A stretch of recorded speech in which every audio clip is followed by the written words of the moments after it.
Our today's topic is difference between AC and DC. This is a very simple topic, but this video is going to be very interesting for you. At first, I am showing you some waveforms. Look at the waveforms first. Okay, 6 waveforms are here. Now let's start our discussion with the first waveform. Before starting my discussion, I am requesting you at first you try to give the answer from yourself. Among these 6 waveforms, which waveform is DC and which is AC? Okay, go to the comment box section, comment your answer and then resume the video. Okay, so now first, this is a waveform. This is magnitude axis and this is the time axis. Okay, so you know this is the pure DC. This is the pure DC waveform, as because the magnitude remain constant with respect to time. There is a constant magnitude. This value may be 10 volt for the voltage waveform, 10 volt, 20 volt, it is a fixed value. And for the current waveform also, this may be 2 ampere, 3 ampere, this kinds of a fixed value will be there. Okay, so this is the next waveform. This is AC or DC? The question to you. The answer is this is also a DC waveform. Why? Why this is DC waveform? You know about the rectifier. Suppose this is a rectifier. I am not drawing the circuit diagram of rectifier. This is, suppose this is rectifier block. This is input side and this will be the output side. The input of a rectifier is AC and the output of a rectifier is DC. Agree with me or not? Okay, so the input looks like this, a sinusoidal AC, the input of a rectifier, and the output of a full wave rectifier is like this. So you know that the output of a rectifier is DC. So this is the DC waveform. But the problem is that this is not pure DC. This is not the pure DC. Okay. So this waveform is DC but not pure. Okay. So if we analyze this DC waveform, there will be AC component as well as the DC component. But why we can call this DC?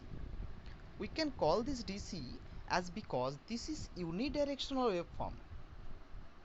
The waveform is present only in the positive cycle.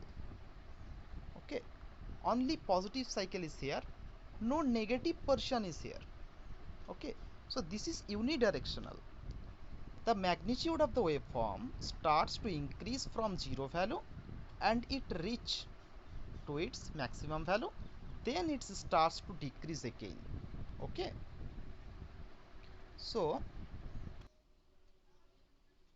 now let's move to the next waveform.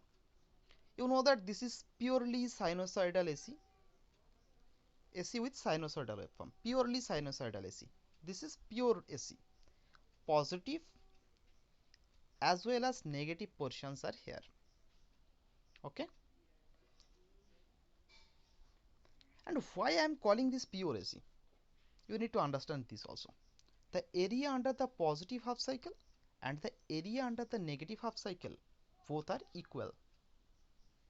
Okay, this is the next waveform. This is also AC but this is not pure AC. Okay, this is not the pure AC. Why? Here the area under the positive half and area under the negative half are not equal. You know about the Fourier series analysis, FS, Fourier series analysis. If we do the Fourier series analysis of this waveform, we will get the summation of various sinusoidal and cosinusoidal waveform, as well as there will be a DC component also. So DC is present within this AC waveform.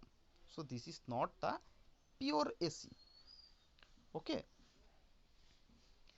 Now the next waveform, this is a triangular shape waveform, and here also area under the positive half cycle and negative half cycle equal. So this is also a AC waveform, but this is not the sinusoidal waveform. It is not necessary that all the AC waveform will be sinusoidal. Non-sinusoidal AC waveform also possible. Okay, this is the AC, but this is non-sinusoidal AC, and this is pure AC, as because area under positive half and negative half both are equal. And I already said that AC are the bidirectional current flow. Let me to discuss that concept also. Okay, suppose this is a load. Okay, between these two terminal A and B we can connect a AC or a DC supply. If we connect a AC supply here, what will happen? For positive half cycle, suppose this is the direction of current flow, and for negative half cycle the direction of current flow will be reverse, and this will be the direction of current flow. So bidirectional current flow will be there. That is the main AC concept. And if we connect a DC supply here like this, so the direction of current flow will remain same. If the DC is not pure DC, if the DC is like this, then also direction of current flow will remain same, but magnitude will vary with respect to time. So this is also DC waveform, and the main difference between AC and DC is that AC is bidirectional current flow and DC is unidirectional current flow.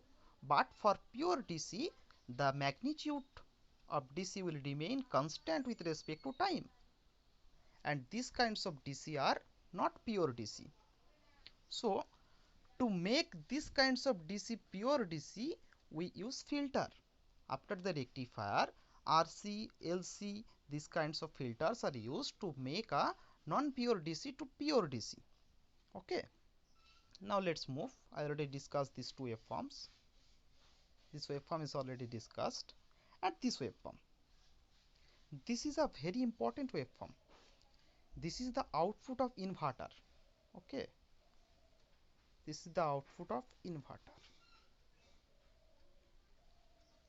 Okay. This is inverter output. Is this AC or DC? The answer is this is also AC waveform. Positive polarity as well as negative polarity is here. So again the current will be bidirectional. Here is also area under positive half and negative half are equal. Okay, but actually this is not the pure AC. Why? This is not the pure sinusoidal AC waveform. If you make the Fourier analysis of this waveform, we will get the summation of various sinusoidal and cosinusoidal signals, but we will not get any DC. Okay, why? As because the positive half cycle and negative half cycle both area are equal. So after Fourier series analysis, the DC component will be 0. Okay, if any waveform the area under positive half cycle and negative half cycle is equal, you can directly say that after the Fourier series analysis the DC component will be 0 there. Okay, now another thing is that DC means not necessary that it will be pure DC, and AC means not necessary that it will be a pure sinusoidal AC. For the analysis purpose, you heard the term, first term is ripple. First term is ripple. Ripple factor used to analyze, ripple factor is used to analysis purpose that a DC waveform is pure DC or not. How good is a DC waveform? For that purpose the ripple factor is used. And the second one is THD, that means the total harmonic distortion, that is used for the analysis purpose. A AC signal is how good. If THD is more, the AC signal is not good. If THD is less, that means the AC signal is good. And for ripple factor, if the ripple factor is more, that means more amount of ripple is present there. Ripple means AC within a DC. Okay, AC within a DC signal, that is the ripple. If ripple is more, the DC signal is not good. If the ripple is very less, that indicates that the DC signal is very good. Okay, so in the upcoming video I will discuss about ripple factor and THD. Okay, now my question is to you. Okay, you have to give the answer of this question at the comment box section. Lightning is AC or DC? Okay, this is a very confusing question. You will get various kinds of answer in the Google. So I am requesting you to think about yourself and give your answer in the comment box. Okay.